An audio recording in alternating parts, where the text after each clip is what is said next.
said, even with your analogy with the doctors at the hospital, if you were a bad teacher, I'm sure they were going to stick you with that needle and say, take this, Mr. Thomas, take this.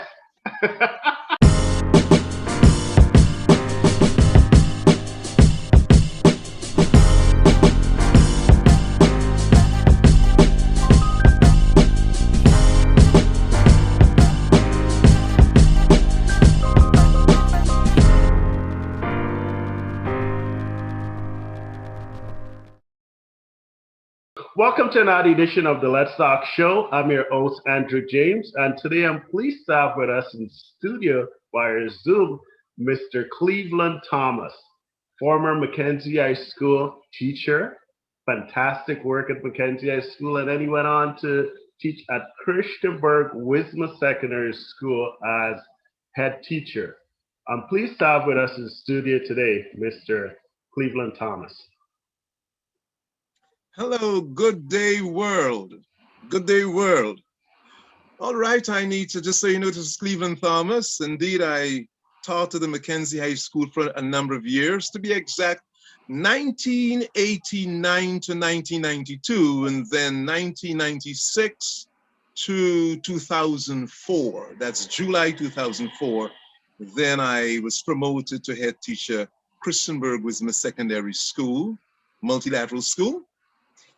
I worked there for 16 years. I have since retired. And Wow. at present, I am involved in Zoom classes with students. I also have a cottage industry, Cots Condiments, where we produce Cots food season. It's a green season all purpose. We also produce pepper sauce. We produce achar, and then we have the Cots pizza. We also run a Christian fellowship. It's called, or it's named, the Come As You Are Ministries, of which I'm one of the persons in leadership position there. I'm also a parent, a father, married for 33 years, father of 3, one daughter who's a medical doctor, a son who is an electrical engineer, and I have my last son who is also pursuing electrical engineering at the Linden Technical Institute. Last year, when I retired in April, and September the 7th of 2020, I became a grandfather. So I have a little grandson, and I must say, he's a bundle of joy to our family. He's added quite a lot of energy to the family. Real precious little soul to us. Thank you, Mr. Thomas, for sharing with us. It's so nice to see you after, I guess, what, 20, how many years? 24 years? It's been a long time. It's been a long time. Yeah, it's quite a long time. Well, first of all, congratulations on your grandson, and congratulations on your business. You know, I'm so happy to see that you've done your time. You've contributed well at Mackenzie High School. You did remarkably well at the Christiansburg Wisma Secondary School, of course. And now you are retired, happily retired, I can see. Yes. And you're still busy. If I may, can you tell us a little bit more about your Cots food seasoning? And if you have samples, and perhaps if you can tell us a little bit about your price points, please. Okay. Cots food season is a cottage industry that started, we started way back in the 1990s. Persons would order my product and I would make and I would sell to them. But in 2019, we had an exhibition that was held at the Mckenzie car park, December 2019. And I took my products out there. And interesting enough, persons around Mckenzie in particular approached me and said they would like me to supply them with Cots food season and Cots pepper sauce. So we're at James and Sons, Germans, family business. Germans, I think it's Germans wholesale. Right. We are also with the Chinese shops along Mckenzie. The Mckenzie market also would have some of the products. And over at Wisma, the Wisma market, and Delroy and Vanny's variety store. I have a few samples here which I would like to show you. The floor is yours. Show us a little bit of samples and tell us about your price points, please, sir. Okay, we have the half-liter pepper sauce. The half-liter pepper sauce, this goes at a wholesale price of $300. The half-liter green seasoning at $250. $250 for the half-liter green. And this half-liter can do as much as 15 pounds of meat. Nice. 15 to 20 pounds of meat. We have the 1 liter green seasoning. This goes at a wholesale price of $500 Guyana. This can do about 30 pounds of meat. And then we have the achar. Cots achar, this is mango achar. This wholesales at $1,000. Very nice. Very nice. And we know in Guyana, achar goes well with cook-up rice and dal and rice with mackerel saltfish. Oh, yes. Go well with that. Very good.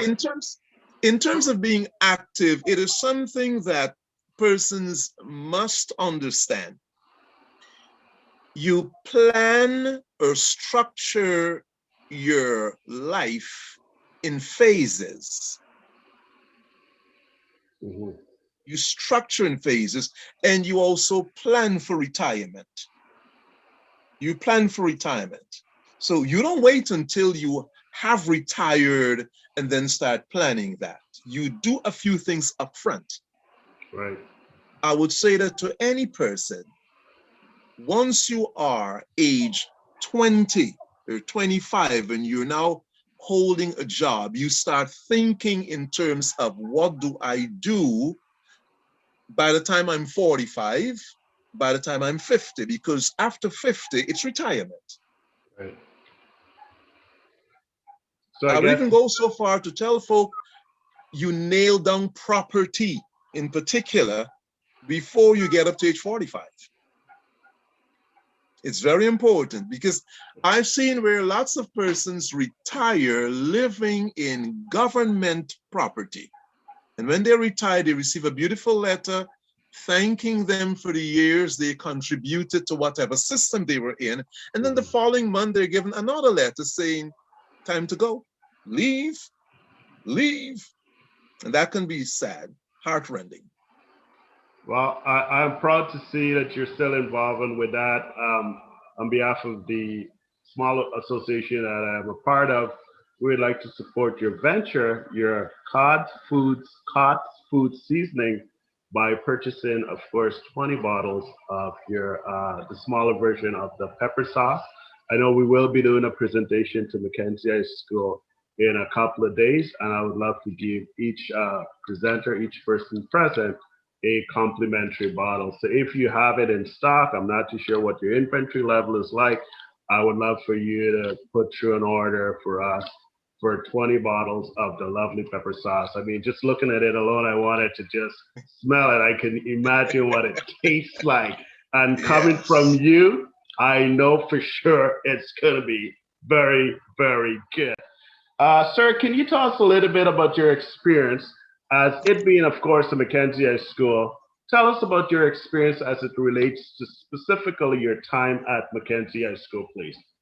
Okay, well, I spent a total of 11 years at the Mackenzie High School, 1989 to 1992, and then 1996 to 2004. And for me, I really enjoyed my time at the Mackenzie High School. One, when I joined the staff in October of 1989, the principal then was Mrs. Gloria Britton. And the standard that was set by Mrs. Britton was awesome. She, for me, Mrs. Britton was the true professional, very idealistic. I wouldn't say she was demanding, but her whole persona, she she had a presence. You knew that this is the head teacher, and she stood for principal. Yes. And because she stood for principal, I enjoyed working with her. And she challenged me as a teacher to give of my best at all times. And I must add, she led by example. Yes. Then you had the staff that complemented that. I worked then in the math and science departments, but more with science. So I had as my head of department, Mrs. Cheryl McDonald. And boy, Mrs. McDonald was the kind of person who would come by you and sit with you and take you through the paces. Then you had the effervescent, charismatic Malcolm Solomon. Yeah. He was the biology teacher there. I got on there teaching biology. So he was the one who really helped me along, especially with SBAs. He was good with SBAs. And he showed me well how to put them together. Then you had Eon Blair. He was physics, and I think he was physics and probably math. But in the science department, we operated like a battery, along with guys like Lance Prasad, who was pretty young, and Ethan Cordes. But I really enjoyed it. I had an experience that was, for me, mind-boggling. When Mrs. Britton timetabled me to teach fourth form biology, and then I had to take that class up to CXC. That's the first time I'm teaching biology at the CXC level. Because the school I came from, they did not do biology at CXC. Right. So I had students like Sada Kadir was in the class, Candy Doris Walker, Sherry Doris Walker, Ken Allen, Bevon Pang, Dominic John, Marvin Chichester, the late Devon Fields. Those were my students. And I can tell you the challenge was great. There was Sherman Newton there also. The challenge was great. And when the results were published, I remembered Enid Gittins was the person who called me to the office and told me, well, Mr. Thomas, congratulations. Your students gained, you were able to gain 100% passes. Grades, we had more grades 2 than 3s. I remember that. And for me, that boosted my confidence. Yes. Because now you were able to fit in with the Mackenzie High dream, the Mackenzie High ideal, what was expected. For me, at Mackenzie High, failure was never an option. The only option on the table was success. Right. No other option. And as I would normally say, Gloria Britton was the epitome of what true leadership should look like. The way she dressed, the way she spoke with stuff, I don't ever remember, honestly, I don't remember feeling uncomfortable in Mrs. Britton's presence. But I knew I had to be on my P's and Q's, but I was never uncomfortable. I don't remember her speaking down to me as a teacher. I was allowed to share my view with her, keep my tone moderate, of course. Yes. Keep my tone moderate. But I was allowed to share my views with her. She listened. She gave sound advice. Along with that, you had people like Desiree Jones. She was the deputy. There was Melcita Bavel. I said Cheryl McDonald. You had George Daniels was on staff. Ewan Clark, aka Zanti. These were guys who really carried the school in terms of how they dealt with students, how they approached the teaching, how they approached the classroom, how they taught students. It was, for me, I normally would say to people, my experience at Mackenzie High was off the hook great. I really enjoyed those years trained me to become who I became by 2004 to 2020. Then, when I went off to study, I remember it was Desiree Jones who motivated me to go and study. Desiree Jones said to me, she read some comments I had written, some children's report cards, and she said, Cleveland Thomas, I think you should move off and just go study, get your degree, because what you're writing here makes a lot of sense and you can be of greater value once you're well qualified. So I went off to study. Mrs. Britton organized that for me. She got me seconded to a school in Georgetown, the Bishop's High School, of course. Mm. And then I returned to Mckenzie in 1996, and I met with Mrs. Janice Gibson. Now, she took Mackenzie High to another level. Mrs. Gibson was fiery. She was fiery. She was a small woman in terms of stature, but she had a big heart. And it was under her that Mackenzie High was able to regain their sixth form status. Yes. Yeah, we had lost that because of staff. We had lost staff, and we were no longer offering the sixth form program. But then under Mrs. Gibson, we were able to offer sixth form. And that was another great experience for me in terms of how to now challenge what I was taught at the University of Guyana to my students. And I would tell anybody, I really enjoy teaching. That's my passion. Excellent. I enjoy teaching. I enjoy interfacing with students. And I must add, the Mackenzie High School children made teaching rather easy for me. They made it easy for me. In terms of, okay, we always had parental support. Mm-hmm. I remember that as a teacher. I don't remember any parent coming to me as a classroom teacher and then later on as a senior master to harass me. They always came inquiring about their child or their children. What more can be done in terms of helping them improve? So we had the teachers working along with the parents, working along with the students.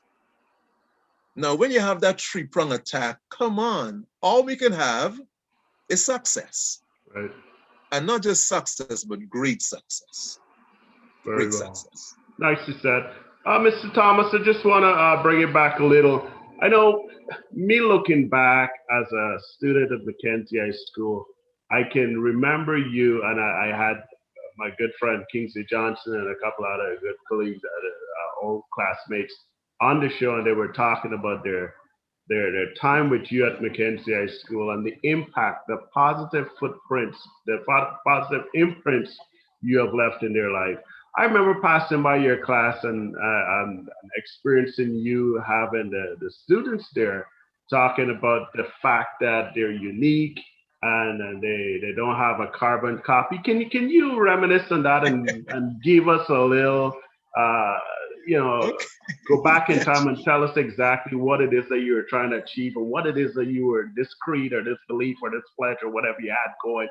Tell us what was that all about, if you don't mind me asking you. Okay, when I returned from University of Guyana in 1996, Mrs. Gibson had me go over to Lychus. Mm-hmm. So I was at Lychus as an acting senior master, and I was asked to be the form teacher of 3 Topaz, the likes of Kingsley Johnson and Jermaine Goodluck, Onika Haynes, Anthony Stevens, Clint Cornelius, that was a group. Haslin Smith, that was a group. And Michael Lowe was in that group also. It was an interesting group. And I remember I turned up to the class, it was a Wednesday. And when I walked in there the Wednesday, I recognized a few things.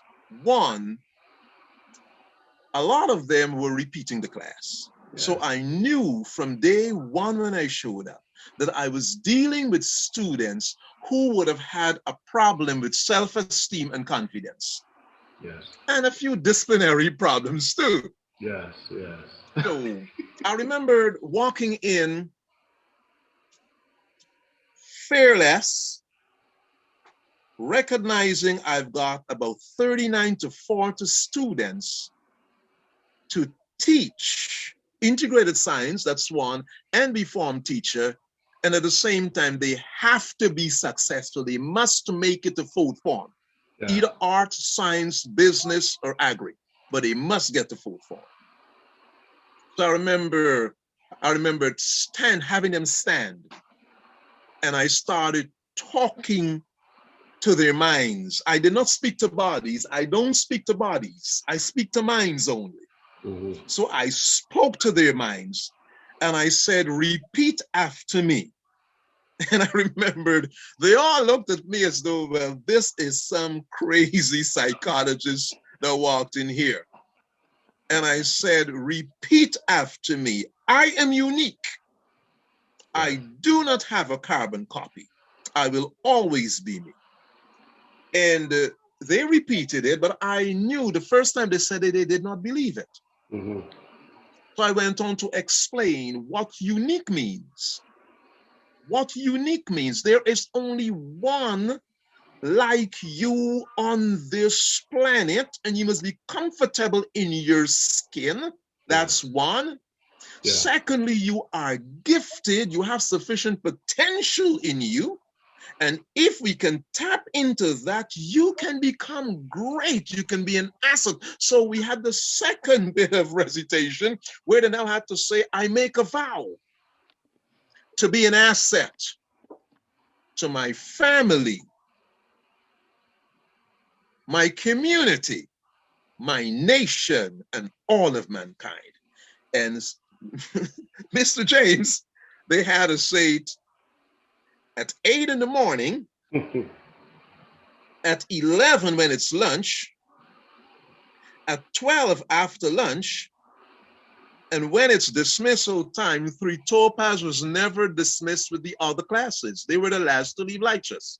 They had to say. The idea behind that, okay, some persons call it brainwashing, some call it indoctrination.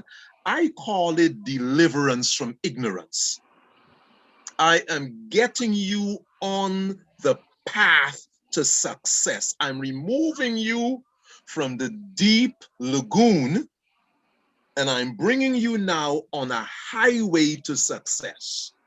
So if I can get you to believe that you are successful, that you have all this potential, that you are brilliant, even though we might be diverse in terms of how we look and in terms of our giftings, you are brilliant in your field. That was the whole idea. No, some persons were not too comfortable with that method. I remember a few persons approached me and said that they think that I'm taking it too far. But for me, it was the right thing to do at that time. Right. Along with that, I dressed a certain way when I worked at the Mackenzie High School. I dressed a certain way so as to give them an example as to how you should dress. You dress the way you want to be addressed. So if I dress like a punk, I'll be addressed like a punk. But if I dress, looking as, upgrade, looking good, quasar quality. So after a while, I remember I did not have to say to the students, come on, tuck your shirt in your pants. They understood that form teacher looks a certain way, so they would, and we became kind of friends, but they knew that there was a line demarcating, this is teacher side and this is student side. But they were able to come and sit with me and chat with me, and I would, give them wise counsel and, show them where to go. It's like holding their hands and leading them through. And I remembered when the results were published for that third form, one girl had to remain in third form. One girl for that 3 Topaz. And it's not that she had failed in terms of her percentage. She did not get the amount of subjects to get into a stream. Okay, I got you. Yep. And I remembered her, she cried, but I had to let her know that you did not fail. when I looked in terms of where she started the September of 1996, she started weak. She got up to 53, I think. That was her percentage, 53%. Mackenzie High then was looking at a general average of 55 with passes in 8 out of 10 or 9 out of 11 subjects. That was the standard then. And she got 53 with about 7 subjects. So she had to remain. But then she moved on. She got through the 4th and 5th form. Today she's a teacher. She holds a first degree. Wow. She holds a first degree. So, you know, even though she did not keep with the bunch, she was able to finish strong. Very That is good. what is important. Excellent. I know you across the board. We know you're all about discipline and a lot of emphasis on success. Um, Apart from that, any fond memories of Mackenzie High School you can think about or you can reflect on? Yes. I look forward to the inter-secondary school sports. And I remember in 91, Mackenzie High won that sport, and I really enjoyed that victory. But I think by 92, we had lost. But I enjoyed that. I also enjoyed our graduation ceremony. I really enjoyed the graduation ceremony. Um, Watching both head teachers, Mrs. Britton and then Mrs. Gibson, on stage reading the report. And basically, I'm results oriented. Right. I'm results oriented. A school is known in the community for its results and its discipline. No one is really interested in how well you keep records. You know, the man industry is not interested in how many registers you have marked. They want to know, are the students and teachers disciplined? Are they recording resounding success? Right. And that is what Mackenzie was all about. So for me, that's fun. I really treasure those memories. Sports, the graduation ceremony, Mm-hmm. and we had a camaraderie there. I remembered remaining some Fridays after the buzzer, and we would have, I don't know how it happened, but we would be in the general staff room. That's at main building. Yes. And we would have discussions, and they were healthy discussions. We discussed politics, we discussed religion, we discussed sports. Well, back then the big thing was still cricket. West Indies was still winning. You know, they were still winning. Well, now they're somewhere, you know, in the doldrums. But we had these healthy discussions. They were not arguments. Mm-hmm. They were not arguments. They were discussions. And for me, I grew a lot and learned a lot. We had guys by then. We had Mr. Kwamina.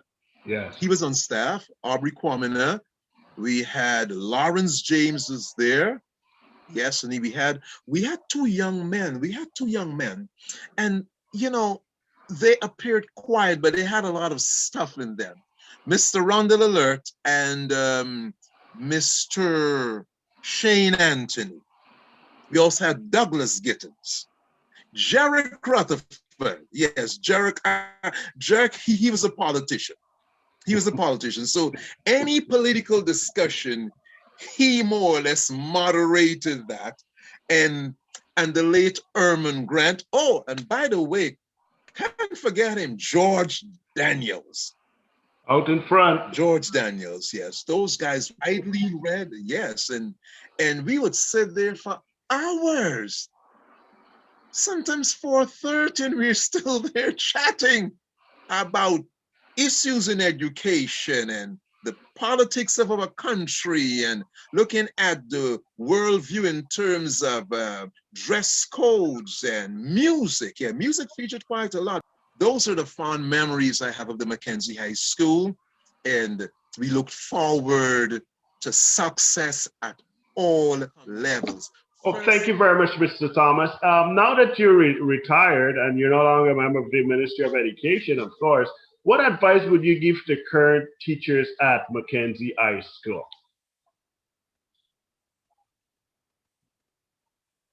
okay.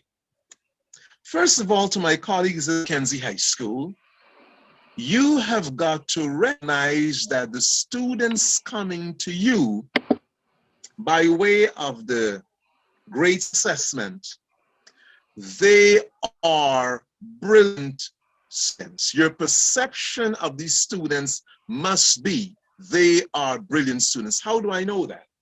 460 marks above represent over 70%. Meaning, if you project that on the CXC scale, every child attending the Mackenzie High School would have the ability to perform grade 2 and above. Mm-hmm. No child should be allowed to settle for a grade 3. We have sufficient trees in the forest. We have sufficient trees in the forest of the Republic of Guyana. So you motivate them to perform to the best of their ability. You as a teacher must be thinking success. You must be walking, breathing, living success, and then you transfer that to the children. You can only give what you've got. If you don't have success in your DNA, then you can only.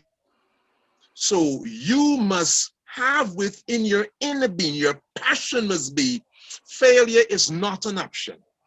Success is the only option. So when I plan lessons, when I take a topic and I go to the class to teach, it must be I'm going there with one thing in mind, to motivate my students so that they will be successful.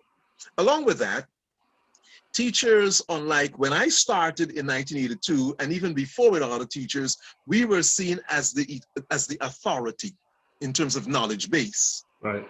No longer are we the authority in terms of knowledge base. No, we're not. With the advent of internet and all of this information that comes via Google and YouTube and so on, students would be perusing there. So our position, our new status is that of facilitator. So we facilitate learning.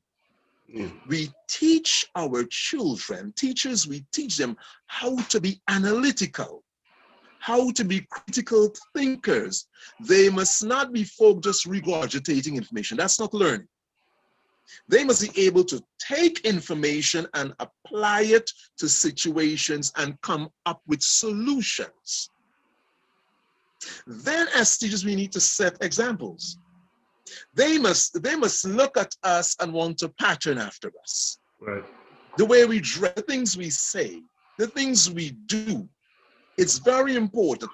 When we get into our classes, or I should say when you get into your classes, the children must see a change agent has just arrived. This change agent will take me from ground zero to the penthouse, way to the top. This teacher, what this teacher has will change my whole understanding of what the future is like. I will no longer be tunnel vision. I'll start seeing things bigger, wider, higher, deeper, better. If I started off in the lagoon, my teacher has opened a path like a 4-lane highway for me. I'm driving now on the interstate. That is what my teachers must be doing with, and then the students, on the other hand, must also play their role. They must be so filled with confidence that, as the pop song says, nothing's going to stop us now. They must be breathing, feeling, dreaming, living this dream. Success is the only option. But it all has to do with my friends. As I know, a lot of our kids come from interesting backgrounds. Persons are coming from homes where no one believes in them.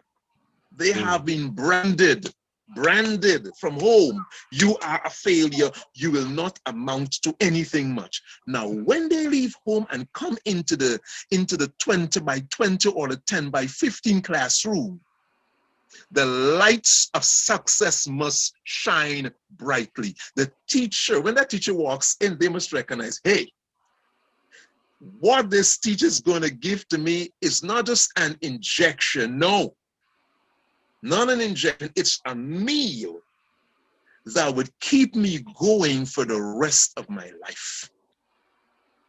Motivation. And teachers therefore need to think out of the box. They need to think out of the box. They've got to make learning interesting.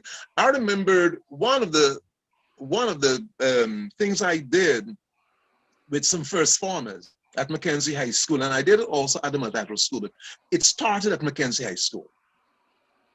When I was teaching the lower forms integrated science, and that was from 1996 and onward, I never went to the class and said good morning or good afternoon. I would walk to the class, and when I get to the door, I would say, science is fun. And the students started saying it. When I got to class, as soon as I got in, they would get up and say, science is fun. And then they added the Louis Armstrong, oh yeah. And for me, so I started signing in their books that science is fun. Instead of SEEN, I signed in the first and second formers books, science is fun. And we did not do a whole lot of note taking. We did a lot of summaries in science, but my teaching strategy was very noisy in that they were allowed to do rap. They did rap in my class, in my science class. So instead of saying matter is anything with mass and takes up space, no, they were able to put a rhythm to it. So they would ask one another, what is matter? What is man? And they say things with mass that take up space, and they'll be drumming, they'll be singing it, and they'll be chanting it, and people are like, goodness. I remember one time a lady from Georgetown came to assess me. It was the last period of the afternoon, the ninth period. That's when everything goes dead. And I integrated it. And when I walked to the class with this lady, she was in shock to hear the students get up, energized. Science is fun. Oh yeah. And then we started the class. And for me, teachers need to do those sort of things. Yeah. You might not be able to do it the way I did it, but think outside of the box. Compliment the students when they do well. Let them know. One of the things I did early with students in first form, I would always inquire, what do you hope to become when you leave the Mackenzie High School? And once you give me that bit of information, I call you by your profession. So if you're going to become a lawyer, when I come to class, I'm going to call you by your so-so-so, or Dr. So-so-so. Yeah. Or the architect. This is the architect. this is the man who's going to be drawing our house plans for us in the next 10 years. Yes. Yeah. And you kept putting that on them, and then you started telling them associate with where you're going. So if you want to become a doctor, you cannot associate with the guy sitting on the curb drinking whiskey and smoking weed. Right? You cannot be hanging out with those who drop out of the race. All they can teach you is how to drop out. You've got to mix with those who finish the race. So they can tell you, hi, when you get to the last 100 meters, this is how you're going to run. But if a man falls out of the race at the first 100 meters, what can he tell you? He did not do the whole track. So all of that is part of motivating, letting the children know you enter the school, you're brilliant. You might not have all things together, but in 5 years, in 6 years, you will have a whole lot of things together. You would have matriculated in terms of your CXCs, passing math, English, and your remaining 7 or 8 subjects, making it 10, and then you can launch from there. Very well. Those are the things I would tell teachers and students to, to do. Okay. And Thank for you, Mr. students, the Thomas. sky is no longer your limit. The universe has been expanding. Excellent. Well said. My question to you is this. What advice would you give to a student that is find themselves struggling? I'm putting you on the spot. Well, what would you say to that student? Okay, we need to first of all understand what's causing them to struggle. Mm-hmm. There are many factors. Mm-hmm. Is it the home situation? Mm-hmm. Is it that my parents are trying to live their life through me? I am predestined to be an artist.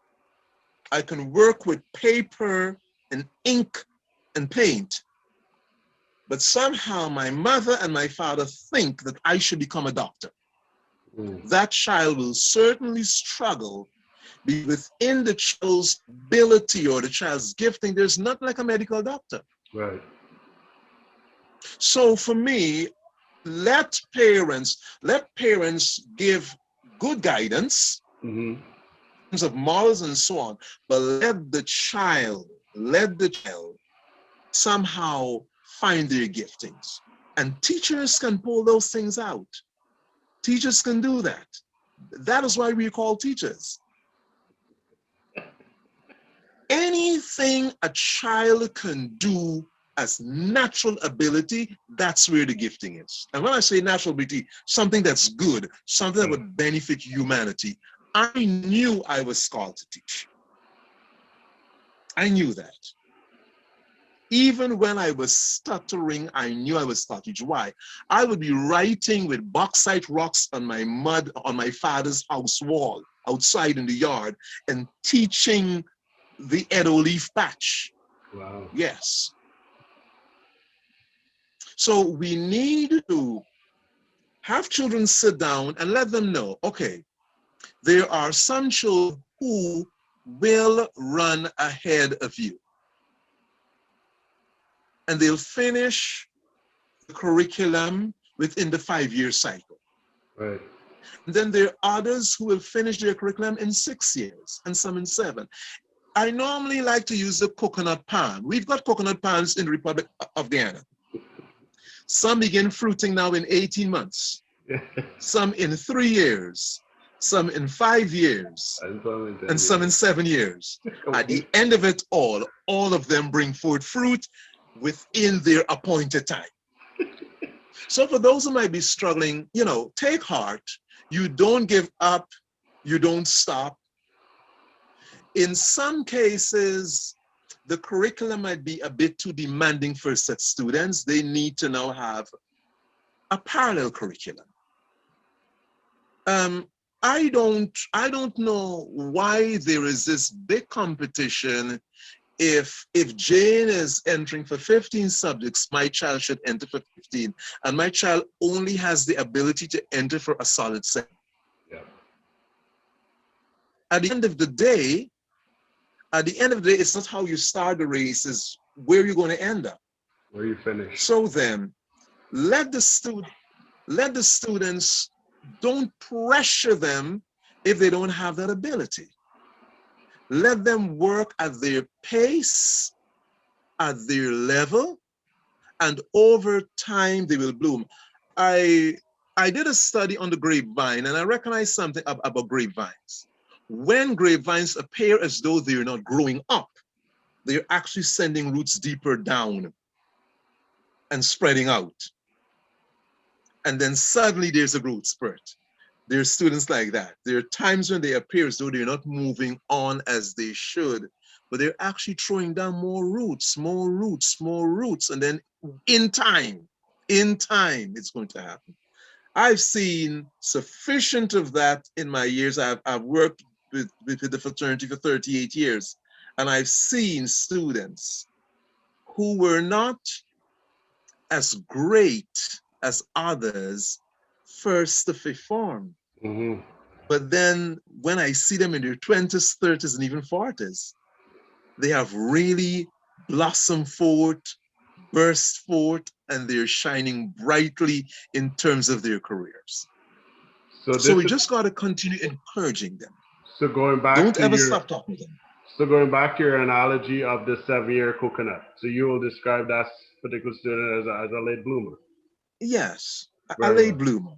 All right, excellent. A late bloomer.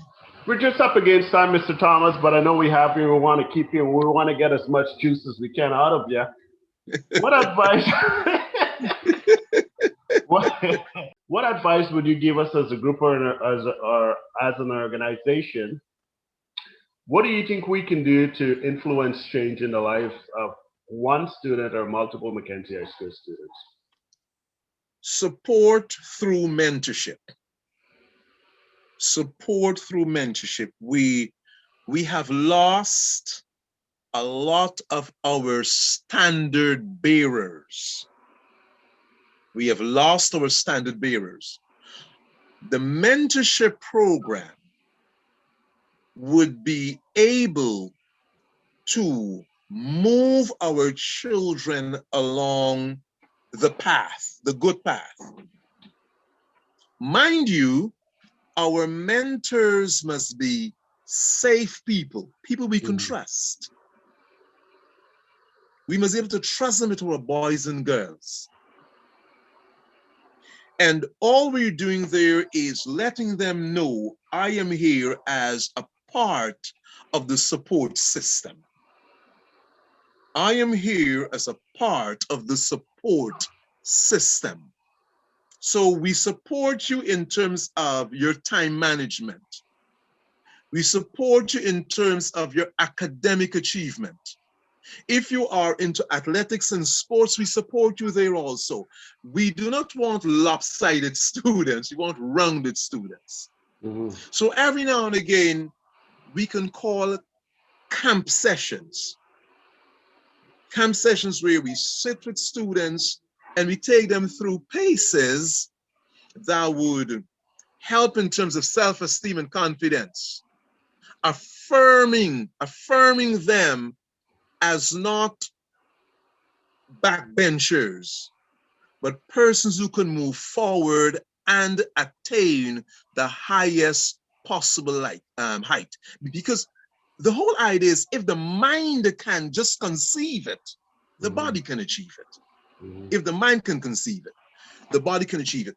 Along with that, I believe that we can also help in terms of mentorship for our young teachers. Let them know. One of the things persons need to know is that they are not alone in this fight. They have backup. They're not alone, they have backup. There are people there who are willing and ready to help. Wow. With resources. And you know, in the Republic of Guyana, when persons hear resources, they think finances. No, I'm not talking financial resources. I am talking that voice that comes by and sits and gives a strategy and method to this madness that's going on.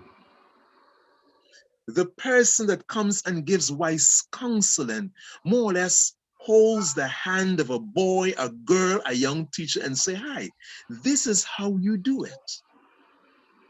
Just the idea is just be there, moral support. In the midnight hour, there is someone there willing to continue to hold out the light, to shine like a beacon signal and say, hi, follow this light. This will take you to safety. That sort of thing. Along with that, reward success. However small it is. I normally say to people, if a child moves from 30% general average to 45% general average, that is success in itself. Yeah. Even though the child did not get up to 50, in time, on a projection, that child is going to get up to 50, 55, 60. Very good. You just And we're not just rewarding academic success here, but overall success. Overall success. Let every child must feel important to the institution. So another thing we can do in supporting them is making them responsible. Teach them how to manage their time. Teach them how to do public speaking. That's the confidence builder. It helped me as a student. Those little things, they just need to know somebody cares. There's something I practice for years. At dismissal, I will always tell students that I would really like to see them tomorrow at school because school is a fun place to be. Even though it's serious work, it's a fun place to be. Everybody work when the feeling's great. That's the idea. yes. I know I'm going to discipline you when you misbehave, but still, it's a great place to be. So hello, I'm looking out for you tomorrow. I'll be there by 8 to welcome you to school. So, those little things, and you give them the sunshine smile. Mr. Thomas, I don't think you could have said it any better. I look forward to working with you to roll out this camp session. I think this is fantastic, and not just for current students. I think if you're open to leading out with one for our alumni as well. I know some of our alumni members, they're struggling with mental health problems. COVID has really taken a toll on many individuals. It being I can imagine what it's like being a student right now at Mackenzie High School. It must be very difficult. And I think it's important that we have a conversation around this concept. If you're open to doing it, I'd love to have you undertake a camp session for our alumni students. It can probably be 30 minutes. I know you're very, very busy with all your business and everything else you're doing. But I commend you for taking the time out to come and have a conversation with us today. It was a good talk, good takeaways. Um, Anything you want to say in closing? In closing, I would like to encourage parents, teachers, and students to just give of their best. Mm-hmm.